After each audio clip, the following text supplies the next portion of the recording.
Welcome back to the channel. It's me, your pal Sal, and still now because today we are of course once again doing Flash games. If you aren't aware, this is actually the fourth part in what's going to be a 5-part series in which I go and play 100 different Flash games, as the title says. And before we dive right in, if you aren't aware of what a Flash game is, it's essentially a browser game made with the Adobe Flash Player. I'm sure you've all played one at some point if you're above the age of 8. Unfortunately, if you know what this is, you probably haven't played one. Don't ask why I know what it is. It was against my will. Now, we've actually got quite a range of games on this list already, some absolute bangers and some absolute stinkers. And we're nearing the end here. We're down to the final 40 here. There's still some big hitters to come, and of course some more niche ones that some of you are going to recognize. And of course we're going to have a little tier list to actually rank them and see which ones hold up and which ones can just stay in the past. Now, I could sit here and spank your bottom explaining what Flash games even are to you, but if you're watching this, I'm sure you already know what they are, so how about we just dive straight in. And for those that are new, we are using a randomized wheel to select what we're going to be playing. So how about we spin that bitch and get right into game number 1. If you're a fan of side-scroller shoot-em-ups, then boy do I have quite the mediocre experience for you. That's not to say that this game is at all or in any way, shape or form bad, it's just like, I'm gonna forget about this in like 5 minutes. Nothing really stood out. There's 10 different levels, 2 different difficulties, and 2 different controls, WASD and ESDF, something I have never seen actually. If anyone out there is using ESDF controls, get fucking help immediately. You get 3 unique objectives per level which earn you stars. These can range from a whole bunch of things like killing 10 zombies with bombs, or beating the level within 150 seconds, or collect 40 coins. Very exciting stuff like that. There's a terminal where you can buy different guns and ammo, first aid kits and armor, and the enemy types are very cool. You got a zombie, or a zombie with a helmet, or a Middle Eastern zombie, or ChatGPT, or ChatGPT on wheels. The level does sprinkle in secrets that you can find. I wouldn't really call them secrets. They're so out in the open. Even I think a 5-year-old would be embarrassed by this. The level design's fine. It's nothing to write home about. My biggest gripe is that for a side-scroller shoot 'em up, it feels like it wants to be fast-paced and epic, but it's neither of those things. It's fun. It is a fun game, but damn, it feels so slow.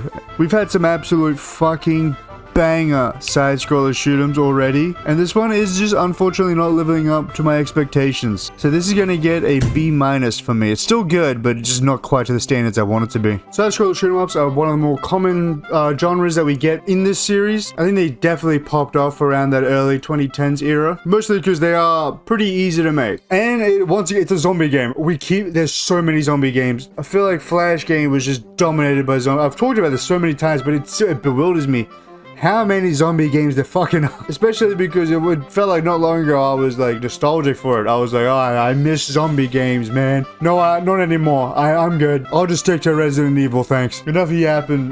Next game.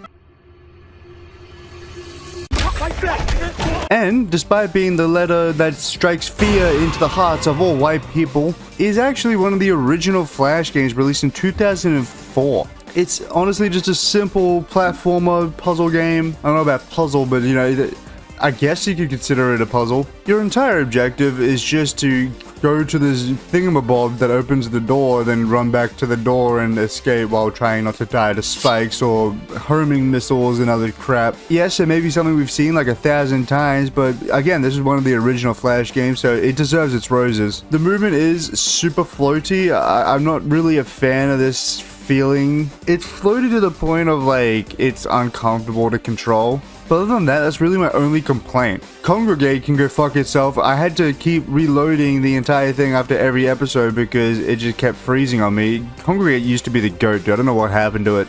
Congregate gets an E. Fuck this server. But there are plenty of levels to actually play. There's so many. So I think this would be a perfect back-of-class game. I don't think this is something that you're going to go home excited to play, but at school, absolutely this is something you would just dump a few minutes into. I really enjoyed it, and especially just because it's one of the OGs, I think it deserves a little bit of a score boost. So this is going to get a solid B+. It's nothing special, but it's definitely up there. We've gotten plenty of platformer games on the list so far, and so it's kind of hard to rate this one any higher when we've had some absolute staples. If you're a big N fan, I apologize that this isn't a higher score. It was way too basic for me, and I know it's old. It's gonna be basic. My list, shut up. I know that N actually has like a really dedicated community. People love this game. It's very nostalgic for a ton of people. It's 22 years old. You can't expect the best quality out of this. That's about it. Next game. Sabotage reminds me of a flash game version of something like Hotline Miami. You play as a naked French soldier assaulting a German castle in 1943. Oof, I'm sure that time has nothing to do with anything. The gameplay is actually really fun. You can throw enemies into spikes or explosive barrels, or throw those barrels into enemies. You can get knives and guns to use, and there's giant turrets and everything.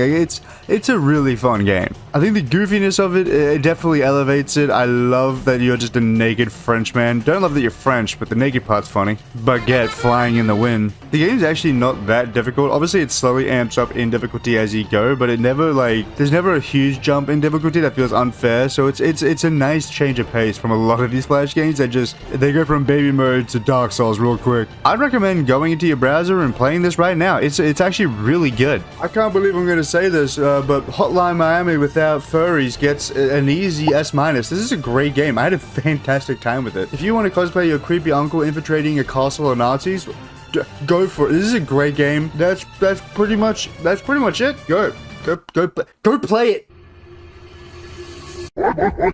Sushi Catapult is a pretty interesting one. It's developed by Massive Monsters, which is the same people that made Cult of the Lamb. So we got ourselves an Aussie-made game here. We love that. Unfortunately, I couldn't find a version of the game that wasn't extremely laggy. It wasn't even available on Armor Games, which literally produced the game. The color box of the cat also feels really broken. This whole game feels really broken. I remember playing this as a kid, and it was not this bad. Unfortunately, I'm just gonna have to go off of what's available now, not what I remember as a kid, because I might be blinded by nostalgia. I have no clue. This is just a classic physics launching game. It's one of my favorite genre of Flash games. You got 8 different upgrades, those ranging from slam functions, which actually aim to bounce you further, which is a cool little unique thing that this game introduces. A magnet function to get the sushi from further away, increase power meter, etc, etc. You got a bunch of obstacles like a fat man, a mushroom, webs, birds, and of course, the more sushi you get, the bigger you get. So Cult of the Lamb creators into inflation confirmed. What the fuck? Like I said, I remember playing this as a kid. Really good game. I loved it at the time, but it is so broken now, and that's disappointing because this game's got unique features, especially for a physics launching game. Like, it introduces the inflation. Not sure about that, but the bouncing feature as well was really cool. I remember really liking it as a kid, but unfortunately, for some reason, it doesn't hold up. As much as I love Cult of the Lamb, unfortunately, this one has to get a bare bones flat C. Flat C. It's not terrible, but the brokenness of it really does bring it right down. This would have been a pretty high rating, but I couldn't find a working version that wasn't shit. Age of War is one of the few sequels that we have left after the great sequel Purge. It's got 4 different difficulties and upgrades to unlock higher troops or upgrade existing troops to do more damage, armor, or range. These are pretty much the only differences from the first game, other than of course a graphical upgrade and changing the design of all the characters. That's not a bad thing, by the way. It is an improvement. I like the look of it. I mean, we get this absolute baddie on a dinosaur. That's a win to me. I'm not going to say it's more difficult or easy than the first. That it feels, if anything, more balanced all the way through. My biggest gripe with the first one was that I spent more than half my playtime in the last evolution. It felt like I was just banging my head against the wall. With this one, it was pretty even all the way through. I didn't even actually play the sci-fi area. I ended up beating the game with the grenaders from the modern era. They were kind of OP. So I'd probably recommend playing this one on a hard difficulty or even insanity. Age of War is probably one of, if not the most influential Flash games, and obviously I gave Age of War an S+. It's so deserved. But even though the gameplay in this one feels better, it feels more balanced and funner to play, Age of War 2 is just nowhere near as influential as the first one. However, I feel like it's only fair to give it a flat S. It's fantastic, and as a sequel, it's pretty good. It's nothing to write home about, but it's an improvement. And that's what a sequel should be. Thumbs up from me. I really don't have too much to say about this one. If you want more of an in-depth dive into it, check out my last video. I dive pretty deep into it. So the next game. I've talked a lot about the incessant violence of Flash games and how they were so prevalent in that era. This game is honestly the culmination of that. This is probably one of the most controversial Flash games. If you were around during this time, you know exactly why. Because this game is violent as shit. The entire premise is a point-and-click interactive novel where you just click on certain items to kill your boss with. The best part about all of this is the fact that someone out there hand drew and animated all of this for the love of the game. Whoever this man's boss was must be fucking shit scared. There's so much gratuitous violence that even when you finally beat the game, which yeah, I did, don't worry about it. It ends with you dancing in a circle with a decapitated head. I mean, it turns out it was all a dream, which that kind of sucks. But it goes to show the violence, man. It was way more accepted back then. I say that, but also at the same time, this was controversial at the time, and I assume it's still. I don't know how much of this I'm actually allowed to show on YouTube, but I'm just gonna show it all anyway. Fuck it. I'm not monetized. I don't have sponsors, and at this rate, I might not get them. But who knows? This was surprisingly fun. That might say more about me than the game, but it was fun. There's 15 different things to do. Specifically, the scissors one. Damn. As an adult, there's a little bit more of an appreciation for it, which makes sense. I mean, as a society, we're already burning down warehouses, so of course a game like this would be more appealing now. I mean, it literally took me 8 minutes to beat everything, and that's mostly just watching the animations. So it gets like a C+.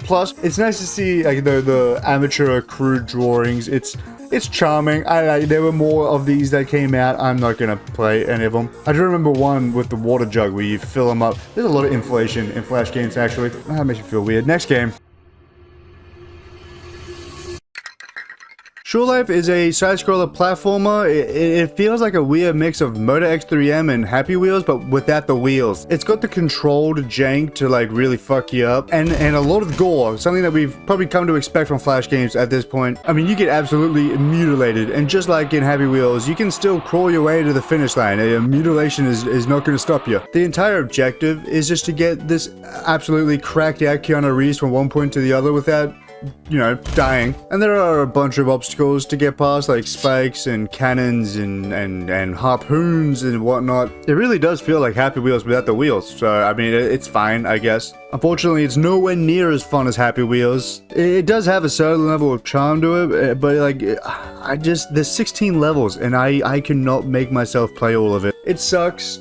It sucks because this is not a bad game. Not a bad game at all. It's just not a great game, and usually I come away from these games no matter what with something to talk about in my head, and I came away from this with this.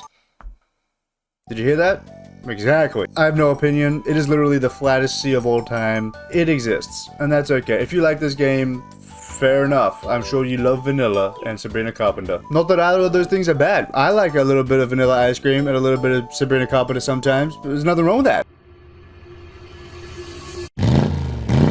I promise this was not on purpose. That's just a crazy coincidence. Motor X3M is probably the most popular side-scroller like bike game out there. For Flash at least, and for good reason. Motor X3M is fucking fantastic. It has that epicness that a lot of these other bike games just try and fail to accomplish. Everything truly feels so fast and well, epic. I really can't think of another word for it. The obstacles and the parkour feel so fluid and weirdly it makes you feel almost like an action hero. I love it. I love the vibe of this game. It's a lot more low quality than I remember, but to be fair, it's an older game. Can't really complain. It kind of works as a speedrun game as well, because obviously, you know, the faster you go, the more stars you get. And by doing flips and stuff, you can minus some seconds off your overall time, which, you know, it's a really nice added feature. The game just plays so perfectly, especially for something that's so fast-paced. It just works. Which for a Flash bike game is rare. Holy shit. I guarantee every single one of you that are watching this right now have definitely played this in school at some point. At least those that fucked. This deserves nothing shy from an S. This is the gold standard of bike games to me. And if your bike game is nothing like this, I don't want it! This game is one of the things that made me want to get my bike license. I think I still don't have yet. Eventually, okay? That's all. Next game. Next. Go.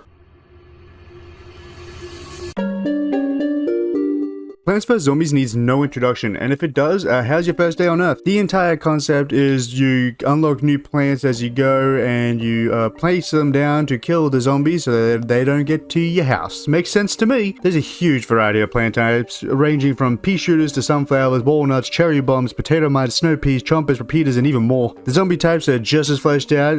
You got your normal ones, cone heads, javelin zombies, bucket heads, and a lot more. There's also a bowling game mode, which I loved this as a kid. It's so refreshing. It's a great way to break up the monotony. I did actually end up acquiring the version that was made before he sold it off to EA, so for those of you out there are ways to get the original version I'm just not allowed to say. And my god, it holds up. I forgot why this blew up so heavily, but replaying it, you definitely feel it. It's so fun. This is by far the longest I've played one of these games for the video. It felt so good. The nostalgia is definitely there. Just do yourself a favor if you haven't played this in a few years and go back and replay it. It's so refreshing in a weird way. I think everyone on the planet, including my girlfriend, will probably put my head on a pike if I didn't give this an S+.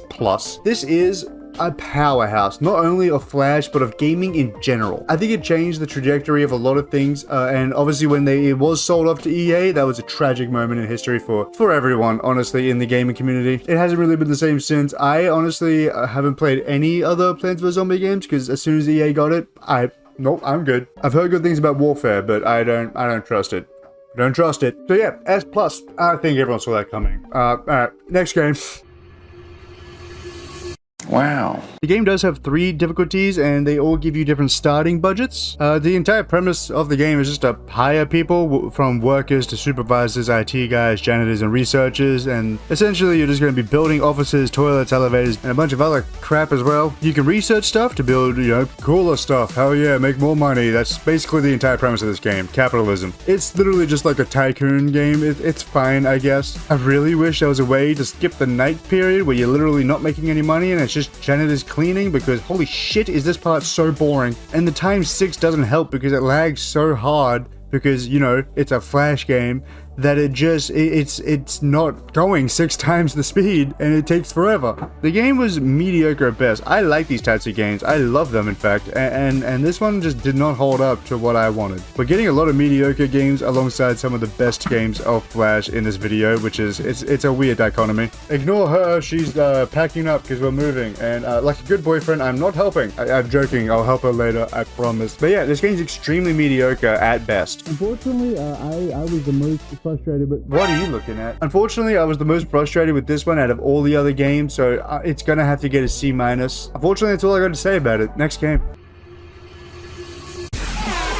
World's Hardest Game is another one of those games that popped the fuck off on YouTube. It really took over the landscape for quite a while. Even to this day, it's still getting played by YouTubers. And although it might not quite be the world's hardest game, it's certainly annoying and frustrating, but that's on purpose. The game itself is simple. You just gotta get your little ball from one spot to the other without dying. There are checkpoints in some levels, which is quite nice, but it typically takes a lot of memorization and dying over and over again, figuring out what the hell to do and how to do it, and timing things correctly, so it gets a little bit annoying. You will die a lot, but the game itself is fine. It's tangible. I'd say this is a back-to-class game. Not sure why it blew up so hard, but I'm sure the title probably has something to do with that. Very clickbaity title. And clickbait used to be a lot more prevalent back in the day. So this was probably a goldmine for YouTubers back then. It's fine. It's definitely a staple. It's huge. It is extremely popular. I think when you think of Flash games, this is probably in the top 10 that you think of. Personally, I didn't enjoy it.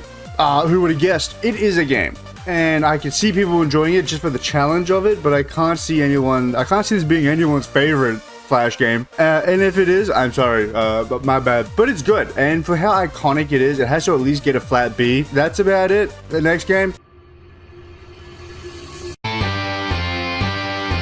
We've already gotten quite a few iconic Flash games in this video already, but Happy Wheels, in my opinion, isn't just on the Mount Rushmore of Flash games, it is the Mount Rushmore of Flash games. I've already referenced this in my video today, so if you aren't aware of what Happy Wheels is, sit down and prepare to have your mind awakened. Happy Wheels is a game where you can actually create your own levels within the level editor, and using a bunch of different characters that each use different vehicles, and the entire premise is to get from where you are to the finish line. The the way in which you get to the finish line, people are very creative with. This has actually led to some of the most iconic mini games in the Flash game world. If you watched any Jacksepticeye, Markiplier, or PewDiePie video back in the early 2010s, then you will recognize sword throw, spike fall, ball throw, pogo fight, glass break, bottle flip, bottle run, harpoon run, and Epstein's Island. What? Do not sort this game by recent. It's a cesspool. It's bad. Happy Wheels didn't just dominate the YouTube landscape. It owned it for quite a while. There's still people to this day in Jacksepticeye's comments begging him to do another Happy Wheels video. My personal favorite was always the dad on the bike. I loved Timmy. Fuck Timmy. I also really liked the pogo guy. I don't know why. It was always fun to explode people's heads with the pogo. My mommy should have sent me to therapy. If you think this game deserves anything less than an S+, you're on crack. I consider Happy Wheels the Flash game. It is sad to see that it's nowhere near as popular as it once was, obviously. Bring it up at any party, I guarantee you're gonna have at least 3 or 4 heads turn. Unfortunately, I can't harp on about this one too much. We're gonna have to move on. S+, love this game, love all the creators. Goodbye.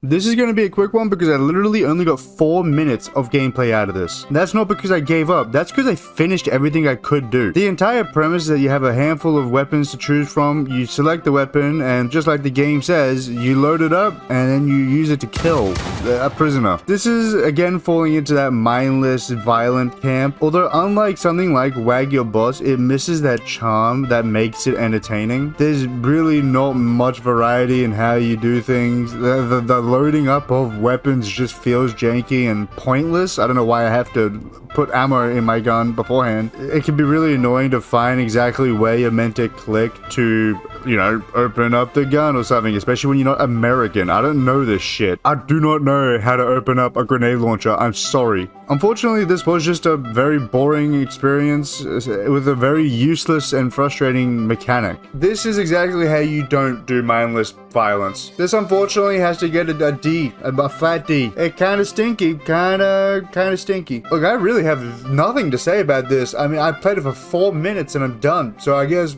next game, I guess.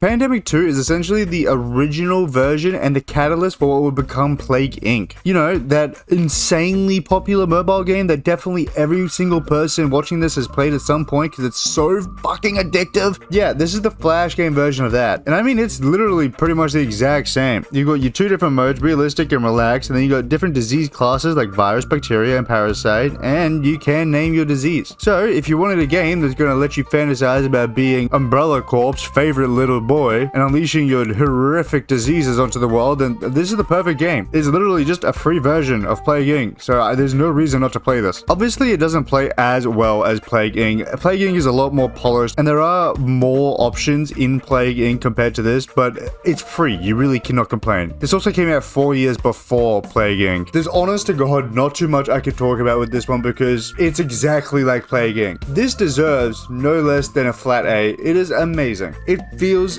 just as good as Plague Inc. to play, maybe not as good, but really close. So if you're broke and you don't really feel like spending $2 on Plague Inc., just boot this up. It's just as good. Fucking Madagascar could get fucked. I like the movie, but the country, if you're Madagascan, just get infected, bro. Just take my infection, please.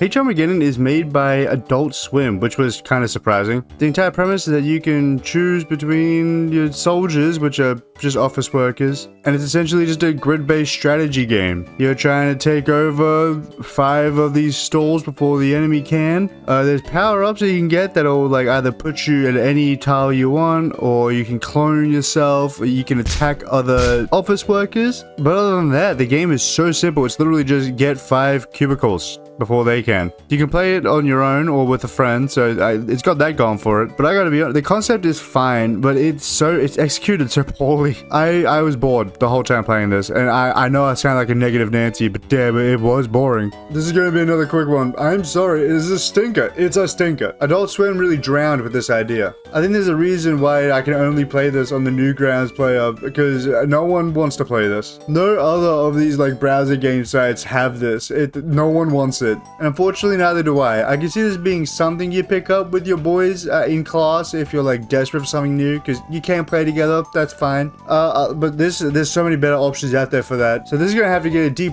Damn, we're getting some pretty bad ones. Will the next one hold up? Let's find out. Spin the thing. God's Playing Field is a simple 5-minute God Sim game. The entire point of this is essentially just killing these guys, whereas it be a stickman, a normal guy, a wizard, or a car, which then earns you money, which then you can go to the store and buy things like a scythe or a bowling ball or a lightning strike, pillar of fires, or a fucking nuke, and you use these things to kill them to get more money, and so on and so forth. It's a very simple, basic premise. It was entertaining for the 5 minutes that I got to play it. Once you get to the nuke, the game pretty much ends, and then you're left with a freestyle mode where the only change is you can change the background. I think this could curb your boredom pretty well. It's charming. It's got charm there. We always love ourselves a little bit of a God Sim, so it's going to get an easy C+. Fortunately, I think we got most of the bangers out of the way of the list, so we're going through the scraps right now. Not that this is bad. This is not bad at all. But there are better on the list, so let's try and roll those right now. This one actually puts a fun spin on the side-scroller shoot-'em-up format. Instead of just getting from one place to the other, you're actually looking for your daughter in the apocalypse before this fairy goes. You have 36 in-game hours to find her, and every time you die, you just lose 2 hours of time. This time does slowly just progressively dwindle as you play, which is terrifying, and you are pretty much just trying to jump from area to area on this map trying to find her without dying. You can find clues throughout your playing as to where she's been, where she definitely won't be, and as you play you just collect ammo and guns and health and everything, and it's a really good time. I love this game. Your weapons are actually pretty varied. You got a bunch of different guns like your SMGs, shotguns, and AKs, as well as a bunch of melee weapons like your electric guitars, garden shears, and katanas. There's a crouching feature, a ladder feature. There's honestly quite a bit to this game. You can also find different survivors in each area, and by saving them, you know, they'll follow you around until you leave to the next area. So that's, you know, it's a nice addition. Now, I never actually succeeded in finding my daughter because I was never very good at hide and seek. But I succeeded in having fun, and that's all that matters. Don't tell my wife. Jokes aside, this game is actually fucking great. I had a great time with it. There's plenty of content to do. There's enough variety that I feel like replaying it. It surprised me with how much there was to do and how much variety in weapons there were. It felt like every 5 minutes I was like, oh, I found everything. And then I'd come across a fucking baguette that I can use as a weapon. Yes, that's a real thing. For how expansive this is and how replayable it is and how much fun I had with it, this has to get an A+. Unfortunately, I couldn't see this being a powerhouse of Flash, but goddamn, it deserves it. That's it. Next game. Crush the Castle released in 2009 and was actually the inspiration for what would become Angry Birds. You know, that multimedia conglomerate. It's a weird butterfly effect. A Flash game ended up in the Angry Birds movie. Unfortunately, there's not much to say about this one because it is very much like Angry Birds. If you've played Angry Birds, you've basically played Crush the Castle, unfortunately. If you haven't played either, well, the concept is you use this trebuchet to launch stones at these very flimsily made castles. And you just go to knock over the castle to kill the people in said castle. Once you do that, you move on to the next castle, and you do that over and over again, and, you know, as you play, you unlock different ammo types to use, which, you know, if you played Angry Birds, just the different bird types. It's a very simple concept, but a very, very good one. It's fun to play, it's simple to pick up, a 2-year-old could figure this out. That's why Angry Birds got so popular in the first place. Unfortunately, they capitalized more on the kid color cartoonish thing that definitely, look, it was bound to be a marketing conglomerate. I'm sure there's a universe out there where we got a Crush the Castle movie instead, but I can't imagine the Crush the Castle merchandising would have been amazing. Unfortunately, I couldn't find a version of the game that wasn't laggy as shit, so the gameplay you just watched wasn't mine. I did play it, but I wasn't going to make you watch my 2 frames a second gameplay. The game is good, and for being what inspired Angry Birds of all things, I think it deserves at minimum a flat A. It's wild to see that a lot of these Flash games have actually inspired a lot bigger games to come out. Pretty much all I got to say. There's not really a reason to play this over Angry Birds, but I mean, if you want to just experience the history of it, go for it. If you can find a version that isn't laggy as shit, let me know. I couldn't. If you've watched even a single one of my Flash Games videos at this point, I'm sure you already know that I fucking love physics launching games. Oh my god. I don't know if I'd consider this one a physics launching game, because there's no launching. You just take off. But I mean, it's got all the other essence of a physics launching game, so I'm just calling it one. You're never going to guess what Into Space is about. That's right, it's about getting into space. Whoa. You're just basically slowly upgrading your spaceship over time to try and get it into space. And you know, once you run out of fuel or you get broken by a lightning or a plane or some other shit, then you go to the upgrade menu and you can upgrade things like your fuel or your boosters and your ship shape, I guess. A whole bunch of shit to, like, you know, get yourself further and further. Compared to a lot of other physics launcher games, however, this one's a lot more simple and bare bones. I mean, there's just less things in the sky. You do have fuel and money you can pick up, as well as planes and lightning, storm clouds, little boosters to make you go faster and whatnot, but other than that, there's nothing crazy. This game only really takes about an hour to fully beat, and that's if you're taking your time and just enjoying it. I'm biased as shit. This is my favorite genre, so I'm giving this a B-. It might not deserve that, but that's what it's getting. If you disagree, make your own video. I'm not gonna harp on too much about this. We've talked about physics launching games a billion times before. This is just another one. They're very popular in this era for good reason. It's a fantastic genre. I want them to bring it back.